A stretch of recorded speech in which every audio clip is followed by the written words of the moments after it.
Hello student, welcome back to my YouTube channel Asha medical classes. So आज हम discuss करने वाले हैं इलेक्ट्रो कन्वर्जिव थेरेपी। इलेक्ट्रो यानी इलेक्ट्रिक, कन्वर्जिव कन्वर्जन यानी कि सीजर, थेरेपी यानी कि इलेक्ट्रिक थेरेपी के थ्रू हम पेशेंट के अंदर आर्टिफिशियली सीजर को जनरेट करते हैं। This is a electro convulsive therapy. इसमें दो इलेक्ट्रोड होते हैं जिसको हम प्लेस करते हैं इलेक्ट्रोड्स को फ्रंटो टेम्पोरल रीजन पे। ये दो टाइप से हम प्लेस कर सकते हैं जो भी इलेक्ट्रोड्स होते हैं, एक यूनिलेटरल एक बाईलेटरल, यानी एक साइड भी प्लेस कर सकते हैं और दोनों साइड भी हम इसको प्लेस कर सकते हैं। ओके, सो इसकी हम डेफिनेशन देख लेते हैं कि होता क्या है। So electro convulsive therapy is a type of somatic treatment, यानी कि जो हमारे फिजिकल एक्टिविटी से रिलेटेड है। जैसे कि अगर हम इलेक्ट्रिक करंट देंगे तो क्या होगा कि ग्रैंड माल सीजर जनरेट होगा, यानी इस ग्रैंड माल सीजर में दो सीजर्स आते हैं, जैसे क्रोनिक एंड टोनिक सीजर आते हैं, जिसमें जो पेशेंट की बॉडी होती है वो जर्किंग मूवमेंट करती है और स्टिफ हो जाती है। ओके, तो ये कैसा ट्रीटमेंट है? सोमैटिक ट्रीटमेंट है। First introduce by Binny and कार्लेटी, यानी जो बिनी कार्लेटी थे, इन्होंने अप्रैल 1938 में रिसर्च किया था, पेशेंट के ऊपर अप्लाई किया था। 1980 में पूरे वर्ल्ड में इसका यूज होने लगा। So ECT is being considered as a unique psychiatric treatment. Electroconvulsive therapy is the artificial induction of a grand mal seizure, यानी कि जो इलेक्ट्रिक कन्वर्जिव थेरेपी है, इसमें हम क्या करते हैं, जो भी पेशेंट होते हैं उनको आर्टिफिशियली उनके अंदर इंड्यूस करते हैं ग्रैंड माल सीजर को through the application of electrical current to the brain. भी इलेक्ट्रिक करंट होता है उसको हम ब्रेन में देंगे तो क्या होगा कि वहाँ पे ग्रैंड माल सीजर पर्सन के अंदर जनरेट होगा। The stimulus is applied through the electrodes that are placed either bilateral in the frontotemporal region, unilateral on the non-dominant side, यानी right side of the head in the right handed individual। यानी कि जो electrodes होता है उसको हम दो type से प्लेस कर सकते हैं। First one is a unilateral and bilateral. Unilateral that means जो, जैसे सपोज ये हेड है, ओके ये हेड है, तो ये जो ईयर है और ये आई, इसके साइड में यूनिलेटरल बोथ हम इसको प्लेस कर देंगे। ओके, ये हो गया बाईलेटरल, यानी दोनों साइड। यूनिलेटरल क्या होगा कि जो पेशेंट का नॉन डोमिनेंट हैंड है, यानी राइट साइड, हम इसको राइट साइड एक ही तरफ प्लेस करते हैं। ओके, सो के पैरामीटर्स क्या होंगे इलेक्ट्रिक करंट सप्लाई करने पे? सो स्टैंडर्ड साइकेट्रिक एसोसिएशन यानी APA के अकॉर्डिंग इसको जो स्टैंडर्ड दिया गया था, इसको 1978 में दिया गया था कि कितने बोल्ट पे कितना ड्यूरेशन होगा, कितना फ्रिक्वेंसी में इसको यूज किया जाएगा, जिससे बेटर आउटकम मिल सके, नहीं तो कॉम्प्लिकेशन भी एराइज हो सकती हैं। सो बोल्ट, कितना बोल्ट करंट होगा, तो 70 to 120 बोल्ट करंट हम इसमें अप्लाई करेंगे। ड्यूरेशन यानी कितने टाइम पीरियड के लिए हम इसको यूज करेंगे, तो 0.2 to 1.5 सेकेंड के लिए हम इसको यूज करते हैं। फ्रिक्वेंसी यानी कि कितने बार हम इसको यूज कर सकते हैं, तो एक हफ्ते में 3 टाइम हम इसको यूज कर सकते हैं। सो टाइप की बात करें तो कितने टाइप की सीजर प्रोड्यूस होता है, तो ग्रैंड माल सीजर, जिसमें 2 फेजेस होते हैं, 2 फेजेस के अंदर पर्सन के अंदर सीजर जनरेट होता है। टोनिक फेज होता है जो एराइज होता है लास्टिंग फॉर 10 to 15 सेकेंड के लिए। इसमें क्या होता है, टोनिक यानी स्टिफनेस, जो मसल्स होती है एकदम टाइट हो जाती है, मसल्स अकड़ जाती हैं इस सीजर में। Then chronic phase lasting for 30 to 60 second, यानी ये 30 to 60 सेकेंड रहता है। इसमें जर्किंग मूवमेंट आते हैं, जर्किंग टाइप मूवमेंट आते हैं, यानी कि जो पेशेंट की होल बॉडी होती है उसमें जर्किंग मूवमेंट होता है, यानी बॉडी पूरी कपती है एक टाइप से। सो इसके मैकेनिज़्म क्या होते हैं, इसका एग्जैक्ट जो मैकेनिज़्म है कि कैसे ये बॉडी पे एक्ट करता है, ब्रेन पे कैसे एक्ट करता है, तो ये एग्जैक्ट जो मैकेनिज़्म है वो अभी अननोन है, लेकिन कुछ ऐसे अनुमान लगाए गए हैं कि हाँ ऐसे वर्क कर सकता है। तो उसको हम देख लेते हैं कैसे वर्क कर सकता है।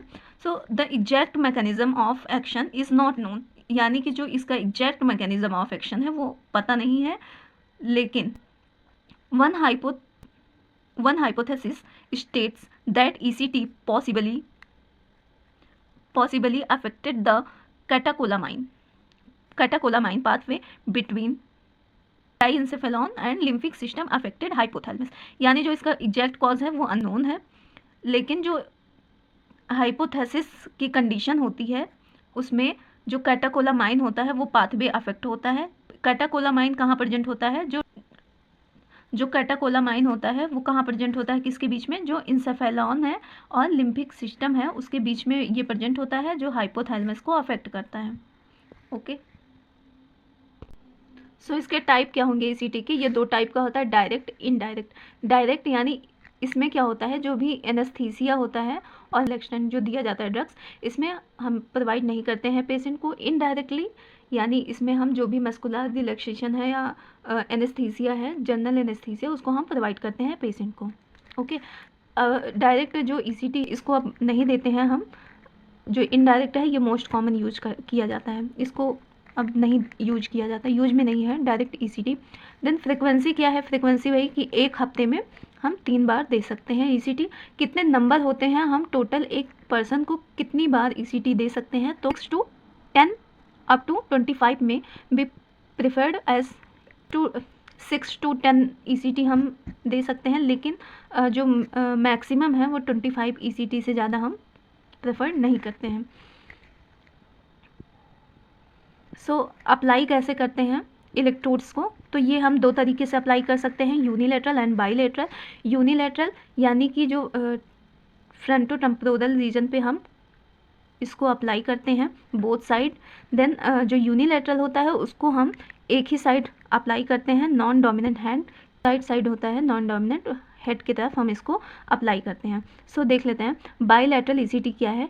Each electrodes is placed 2.5 to 4 centimetre, यानी कि 1 to 1/2 इंच हम इसको प्लेस करते हैं, जो भी इलेक्ट्रोड्स होता है, above the mid point on a line joining the tragus of the ear and the lateral canthus of the eye, यानी कि जो ये ईयर का ये साइड ये है एंड आई का जो कैंथस है इसके बीच में हम इसको प्लेस करते हैं बोथ साइड।